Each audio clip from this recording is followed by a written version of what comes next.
Es la recta final del Evangelio de Marcos, capítulo 15, verso 42 al verso 47. Marcos, capítulo 15, verso 42 al verso 47.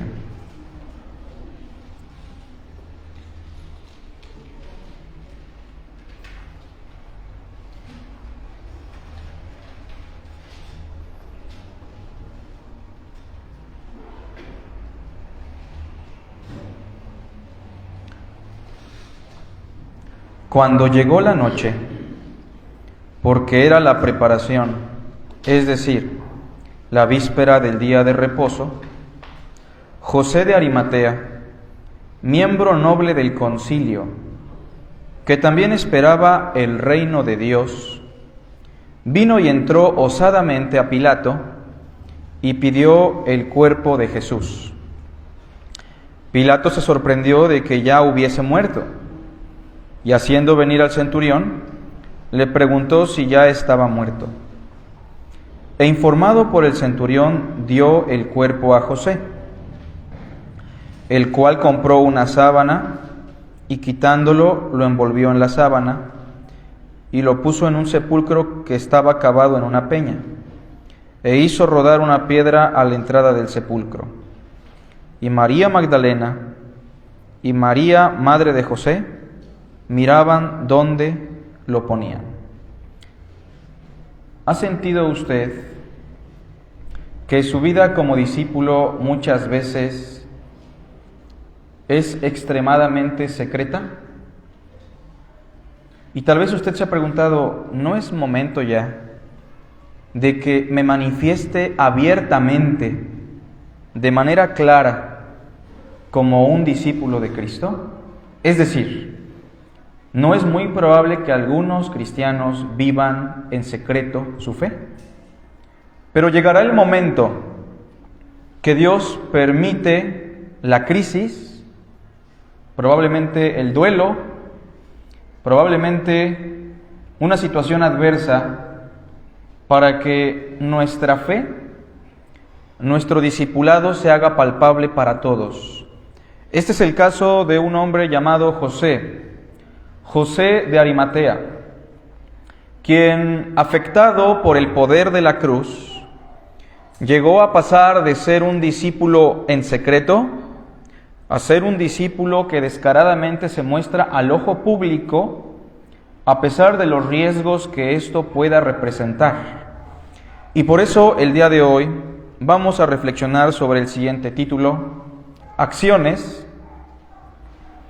de un discípulo que ha madurado en su relación con Cristo.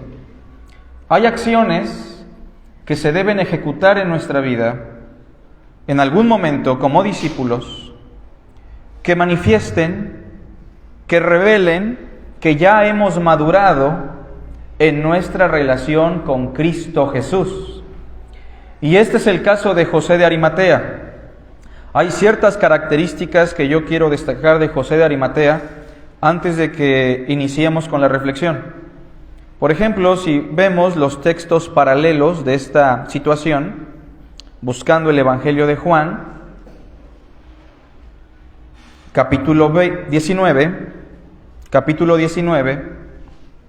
versículo 38, aparte de lo que nos dice el Evangelio de Marcos sobre José de Arimatea, de que era miembro noble del concilio, es decir, él estuvo presente cuando enjuiciaron a Jesús, ¿o no?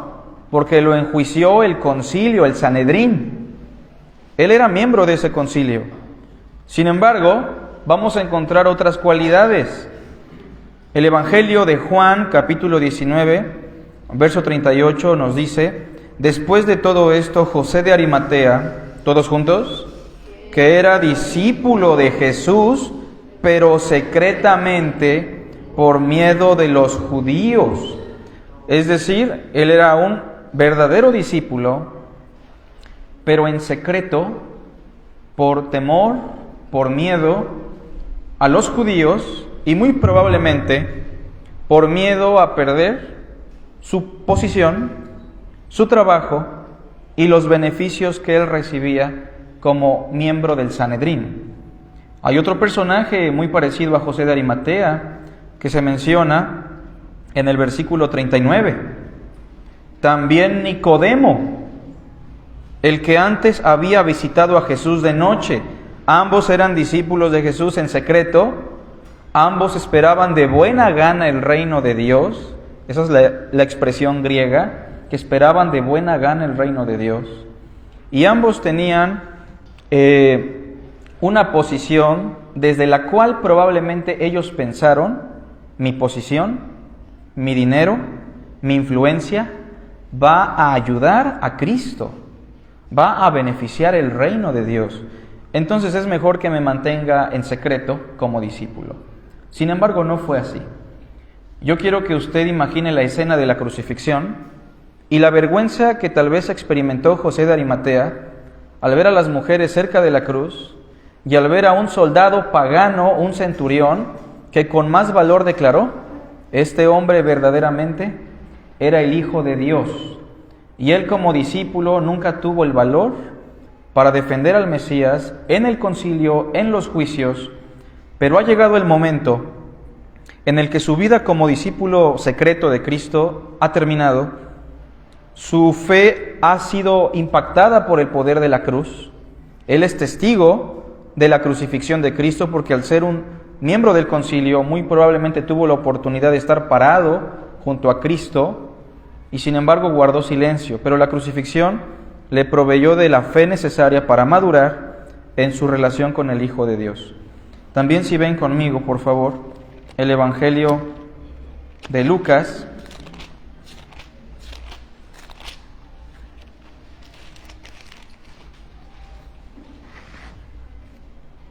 capítulo 23, versículo 50,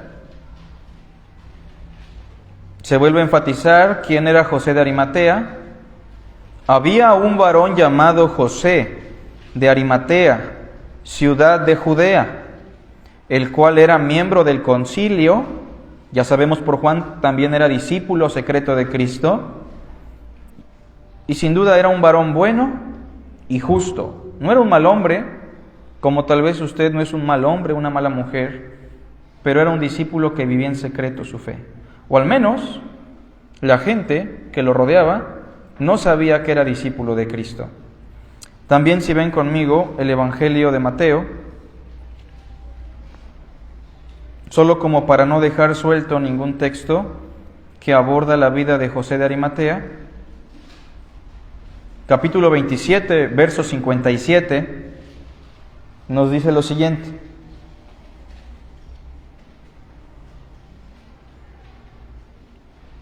cuando llegó la noche, vino un hombre rico de Arimatea llamado José, que también había sido discípulo de Jesús. Es decir, es muy probable entonces que la calidad y la condición espiritual de Nicodemo fuese la misma, ¿o no? Un discípulo en secreto, un hombre que intentó en cierta ocasión decirle a los del concilio: ¿acaso juzga nuestra ley a un hombre sin antes haberle oído? Pero guardó silencio por temor, ya que le dijeron: ¿a poco también tú eres su discípulo? Sin embargo, José de Arimatea es el claro ejemplo de un discípulo inmaduro que ha llegado a madurar. Usted probablemente necesita escuchar esto hoy y debe descaradamente mostrar su fe a los demás, al ojo público. Pero hay una pregunta que nos sirve para dirigir nuestra reflexión. Una pregunta que, por cierto, está incompleta, pero ahorita la voy a leer de la manera más correcta. La pregunta es la siguiente: ¿cómo sabemos que José de Arimatea ha madurado en su relación con Cristo? Si ustedes tienen a la mano Marcos, el pasaje que leímos al principio, capítulo 15, verso 42 al 47, que es nuestro texto base, a partir de ese pasaje vamos a responder a esa pregunta: ¿cómo sabemos que José ha madurado en su relación con Cristo? Bueno, al menos hay 4 cosas que yo encontré en esta breve reflexión que nos muestran el por qué José ha madurado. Y estas 4 cosas, que son 4 acciones propiamente, deberían estar presentes en nosotros. Todos nosotros hemos sido José, ¿o no? O tal vez somos José aún. Pero Dios quiere que seamos el José de Arimatea que aparece en estos pasajes ya, con acciones de un discípulo maduro. En primer lugar, sabemos que él ha madurado en su fe, en su relación con Cristo. Número 1, porque actuó en favor de Cristo cuando sus otros discípulos lo abandonaron. Hermanos, ¿quién estuvo presente en la sepultura? ¿Pedro? ¿Juan? ¿Jacobo? ¿Los apóstoles? Para más, las mujeres de lejos miraban lo que pasaba, pero todos los discípulos se dispersaron. Todos abandonaron al maestro, como dice el profeta: heriré al pastor y las ovejas serán dispersas. No había nadie. Los únicos que tenían de alguna manera una actitud correcta eran las personas menos esperadas. Un malhechor en la cruz que dijo: mas este ningún mal hizo, y un centurión que declaró públicamente: este hombre verdaderamente es el Hijo de Dios. Pero todos los discípulos se fueron. Nadie estuvo dispuesto a servir al maestro, y entonces José, probablemente invadido de vergüenza, pero a la vez también lleno del poder de Dios, revestido del poder de la cruz, entendió que era momento de actuar, que cuando los otros hermanos no tienen la intención de servir al maestro, que cuando los otros hermanos por temor, por negligencia, por flojera o por cualquier situación abandonan la causa de Cristo, si queremos pasar de ser inmaduros a maduros, deberíamos entonces actuar a favor de Cristo independientemente de que los otros hermanos, los otros discípulos lo abandonen. Y esto va directamente para los que servimos. Muchas veces porque no vienen los hermanos a nuestra predicación como maestros, o porque no van a la célula de oración, o porque no asisten al evangelismo, o porque no asisten al grupo de mujeres, los que estamos trabajando en el ministerio nos sentimos mal, nos decepcionamos, nos sentimos bajoneados y pensamos que sería mejor dejar esa labor, porque los hermanos no tienen la intención, o a veces por miedo no tienen la intención de arriesgar un poco más por la causa de Cristo. José de Arimatea entendió que él necesitaba arriesgarlo todo, que él era responsable delante de Cristo y que él tenía que ir por el cuerpo de Jesús, aun cuando los demás no tenían la intención, por la motivación que fuese. Usted necesita dejar de ver a los demás y tiene que poner sus ojos en Jesús, el autor y consumador de la fe. No sirvamos a Dios a razón de si los otros sirven o no. No tengamos valor a razón si de los demás tienen valor o no. Que sea necesario contemplar a Cristo en la cruz para que, como José de Arimatea, nosotros le sirvamos y estemos dispuestos a arriesgarlo todo. Entonces, sabemos que José ha madurado en su fe, en su relación, en su discipulado, porque él actúa a favor de Cristo, independientemente de si Pedro, Juan, Jacobo o los 12 tienen la intención de estar ahí. Todos se fueron. Y yo le pregunto, ¿qué haría usted si todos los que cooperan y trabajan en la obra del Señor no están presentes? ¿Qué haría usted si los colaboradores de su ministerio no están presentes? ¿Qué haría usted si la iglesia deja de apoyar en las diferentes áreas que apoya? ¿Dejaría tirado el ministerio del Señor? ¿Diría, creo que esto ya no es para mí? Porque es importante, hermanos, que nuestro discipulado se haga palpable cuando los otros discípulos, de quienes muchas veces dependemos emocionalmente y espiritualmente, ya no sean muchas veces necesarios. Miren, Dios creó la iglesia porque la iglesia es necesaria, ¿o no? Vivir en comunidad es necesario. Somos codependientes los unos de los otros. Pero hay situaciones en las que debemos depender totalmente de Dios. Nuestro consejero es Dios. Nuestra fortaleza es Dios. Y José de Arimatea lo entendió. No hay nadie. Me va a costar el concilio. Me va a costar mi economía. Me va a costar ya no entrar más probablemente a los Shabbat que practican los otros judíos. Pero es momento de demostrar quién soy yo realmente. Dejar de ser un cobarde en cuanto a mi fe. Aprender a decir no probablemente. O aprender a decir soy cristiano, hijo de Dios. Creo que Jesús el Nazareno es el eterno Dios que murió por mis pecados. Pero es muy necesario que seamos como José de Arimatea. Y que si hemos fallado, tengamos en cuenta que lo que se escribió, para nosotros se escribió. Para que nos demos cuenta que las comunidades apostólicas, La gente que vivió en tiempos de Cristo no era muy diferente a nosotros. Tenían los mismos temores, eran igual de débiles, pero también llegaron a ser revestidos del poder de Dios y nosotros tenemos esa esperanza y esa promesa. Tal vez en su trabajo necesitan saber abiertamente que usted es cristiano. Tal vez sus compañeros de escuela deben saber que usted realmente cree en el Nazareno. Tal vez su familia tiene que saber ya no solamente con sus dichos, sino con sus acciones, que usted radicalmente cree en Jesús de Nazaret. Así que en primer lugar, sabemos que Él ha sido transformado porque actuó en favor de Cristo cuando sus otros discípulos lo abandonaron. Punto número 2. Punto número 2, porque estuvo dispuesto a perder su lugar en el concilio de Jerusalén. Nosotros tenemos un grupo de varones y el requisito para estar en el grupo de varones es simplemente ser varón y ser miembro de la iglesia. Y queremos mucho a nuestro grupo de varones, aunque no tenemos seguido reuniones. Nos gusta convivir, nos gusta interactuar, nos gusta charlar sobre los asuntos de la congregación. Pero si había un concilio importante de hombres importantes, con una influencia importante en Jerusalén, ese era el concilio del Sanedrín.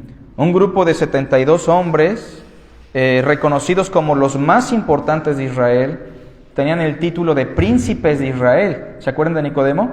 Un principal o un príncipe entre los judíos. Su economía era muy estable, por excelencia eran maestros de la palabra, eran eruditos, y perder un lugar en el Sanedrín era básicamente signo de apostasía. No había otra forma de perder el lugar a menos de que fueras un apóstata. Pero para llegar a ser miembro del Sanedrín, tenías que encaminarte en la misma carrera que Saulo de Tarso, hebreo de hebreos, fariseo, celoso de la ley, irreprensible, cuidadoso de muchas cosas. Y probablemente José de Arimatea, cuando empezó a ser discípulo de Cristo, pensó, tal vez esto me va a costar el concilio, pero es muy probable que mi discipulado con Cristo y mi trabajo, mi posición, la vanagloria de esta vida puedan compaginar. Tal vez así lo pensó. Y tal vez dijo, llegará el momento tal vez en el que cuando Cristo suba a Jerusalén, el concilio se dé cuenta que es el Mesías. Yo sé que si ahorita les digo eso me van a matar, me van a correr, me van a expulsar. Pero cuando vean que Él llegue a Jerusalén, sea entronizado en Jerusalén y el pueblo lo alabe, de seguro los sacerdotes y el concilio me van a decir, pues hay que aceptarlo, hay que recibirlo como el Señor. Pero José se dio cuenta que no pasó eso. El concilio lo escupió, el concilio lo condenó, el concilio lo injurió. ¿Y qué hizo José? Nada. Tal vez llegó a pensar, mi posición me va a servir para apoyar al maestro. ¿Quién se creía José para pensar que él podía ayudar al maestro? ¿Quiénes somos nosotros para pensar que nuestras monedas, nuestros billetes, nuestra influencia, nuestra posición van a ayudar a Jesús de Nazaret y su causa, aunque nosotros nos mantengamos al margen y con un perfil bajo como discípulos? Sin embargo, hermanos, llegó el momento y José de Arimatea se dio cuenta que era un cobarde, que era un inmaduro y que había fallado totalmente al maestro. Y dice el versículo 43, José de Arimatea, miembro noble del concilio. ¿Notan eso? Importantísimo. Un miembro noble del concilio, que también esperaba de buena gana el reino de Dios, vino y entró osadamente a Pilato. Osadamente significa de manera valiente y arrebatada, con mucho valor. En ese momento dejó de ser un cobarde y entonces le pidió el cuerpo de Jesús. Ese acto público, porque Pilato era un personaje público, que los soldados y tal vez personas cercanas al concilio vieran a José haciendo eso, era sinónimo de que lo iban a expulsar del concilio. Él iba a perder su dinero, su influencia, su posición, los halagos. La gente ya no le iba a llamar rabí, rabí, ahora le iban a llamar hereje. Pero el punto es que él estuvo dispuesto a perderlo todo. Como ese hombre que dijo, maestro, la mitad de mis bienes le doy a los pobres, y si en algo he defraudado a alguno, se lo devuelvo cuadruplicado. Yo no digo que usted sea insensato y pierda su trabajo. o pierda su influencia, o pierda lo que tenga. Pero sí es importante que usted esté dispuesto a perderlo si la ocasión así lo pide, si su fe así lo demanda. Porque José estuvo dispuesto a perder su lugar en el concilio de Jerusalén. Muchos de nosotros, en contextos eclesiásticos, hemos perdido buenos lugares, tal vez en una denominación donde no se honró a Jesús, y tuvimos que empezar de cero a predicar el mensaje de Cristo, a pesar de lo que significaba ser expulsados de ese círculo. Muchos de nosotros tal vez hemos perdido un trabajo, una oportunidad de trabajo por servir a Cristo Jesús. Pero es lo que Dios quiere, hermanos. No tengan temor. No se dejen llevar por la voz de este mundo, que les dice que es más importante arraigarnos aquí. Estar dispuestos a perderlo todo por Cristo siempre será mejor. Pablo lo hizo, ¿no? Pablo dijo: yo era esto, aquello, un hombre con un éxito tremendo, pero todas estas cosas ahora las tengo por basura para ganar a Cristo. No que usted menosprecie lo que Dios le ha dado, pero que en comparación a Cristo eso no se puede comparar, no tiene comparación de valor. Sabemos que maduró en su fe, punto número 2, porque estuvo dispuesto a perder su lugar en el concilio de Jerusalén. Le quiero preguntar, ¿qué es eso que usted no está dispuesto a perder? Tal vez es su relación con su familia, nada más. Cristo dijo que por su causa una familia estaría dividida. Déjeme decirle, no es un problema suyo, es un problema de su familia con Dios si no quieren a Cristo. Y si no lo quieren a usted por causa de Cristo, es usted bienaventurado. Probablemente es una amistad en el trabajo, en el colegio, por la cual usted no quiere decir que es un discípulo de Jesús, o al menos no lo externa con sus acciones. Es probablemente una situación económica, es probablemente una influencia. Analice usted qué es aquello que le impide y sea como José de Arimatea. Punto número 3, sabemos que maduró porque con valor, hasta quiero pensar con cierto nivel de enojo, con cierto nivel de indignación, le exigió, noten eso, a Pilato el cuerpo de Cristo. Número 3, porque con valor le exigió a Pilato el cuerpo de Cristo. ¿Quién era Pilato, hermanos? Un hombre psicópata que asesinaba, que torturaba sin tener el mínimo remordimiento o sentimiento de culpa. Eso es un psicópata. Un hombre que en cierta ocasión, al ver a unos galileos dar sacrificios en el patio del templo, simplemente dijo: seguramente vienen a causar un disturbio, y los mató, y la sangre de esos sacrificios se mezcló con la sangre de esos galileos. Fue un caso tan sonado en la época que el mismo Jesús recibió la noticia.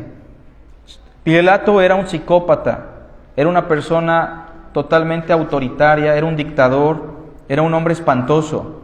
En cierta ocasión los samaritanos subieron al monte de Gerizim para tener un tipo de culto a Dios, celebrando una fiesta especial, y Pilato dijo: de seguro van a causar una división, y mandó a los soldados romanos y masacró a todos los samaritanos en el monte Gerizim.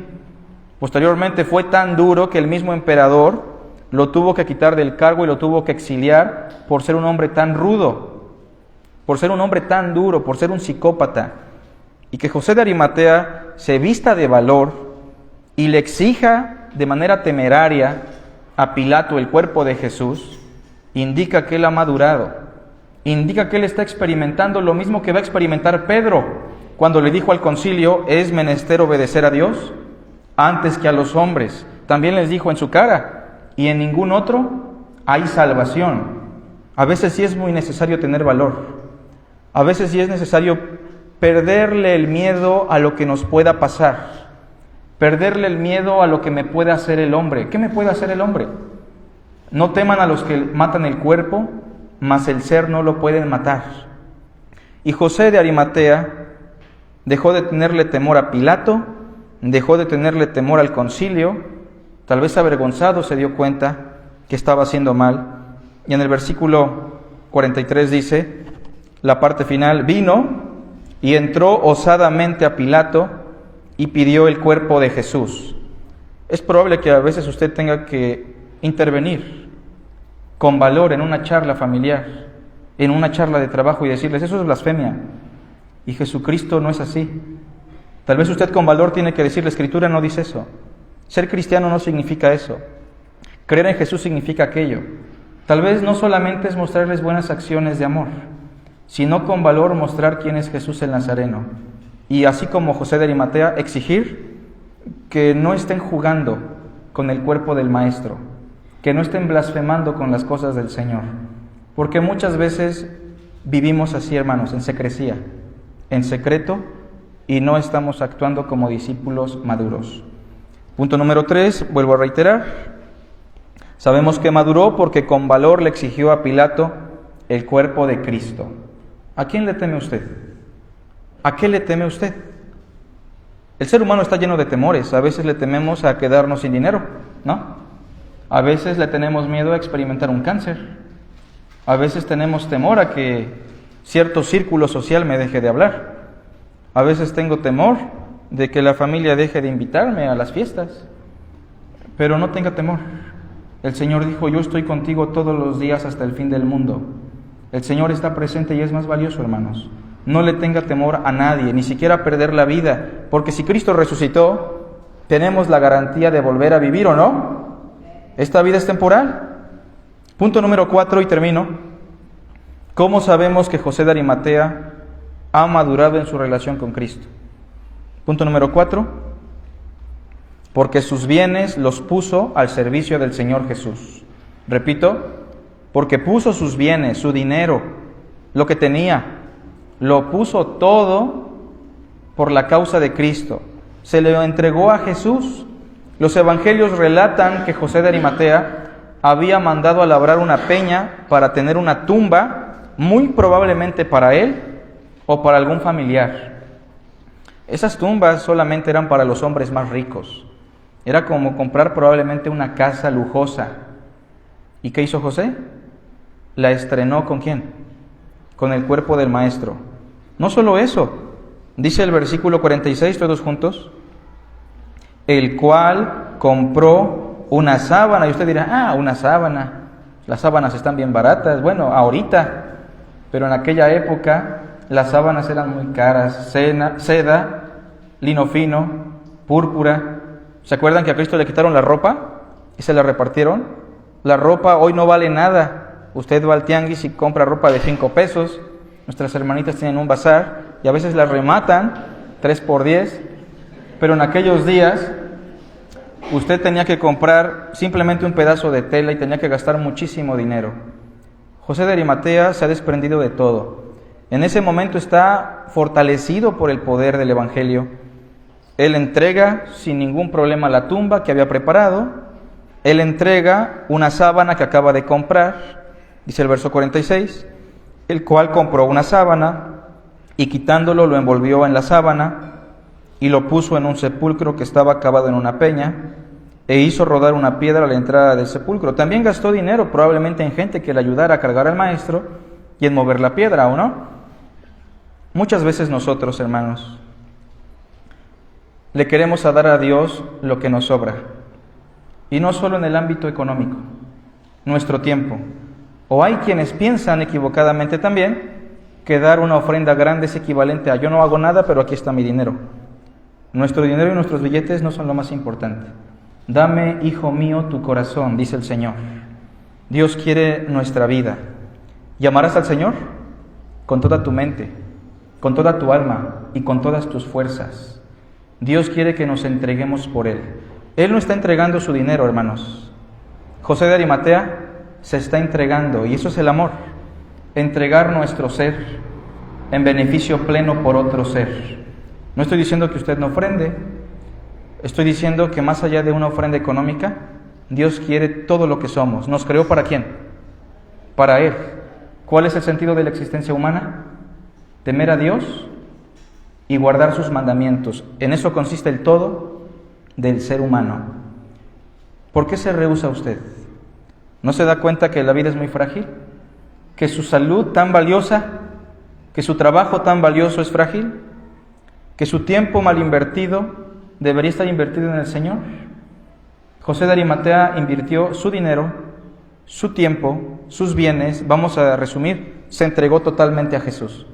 No hay otra cosa que se diga más de José de Arimatea, pero lo que está registrado nos refleja a un discípulo muy inmaduro, muy cobarde, que simplemente por estar contemplando lo que ocurrió en la crucifixión, estuvo dispuesto a actuar diferente y maduró. Pedro en ese momento no está al nivel de José de Arimatea. Pedro llegará a ese punto, ¿sí o no? ¿Cristo se lo aseguró? ¿Qué le dijo? Lo que yo hago, no lo entiendes ahora, lo entenderás después.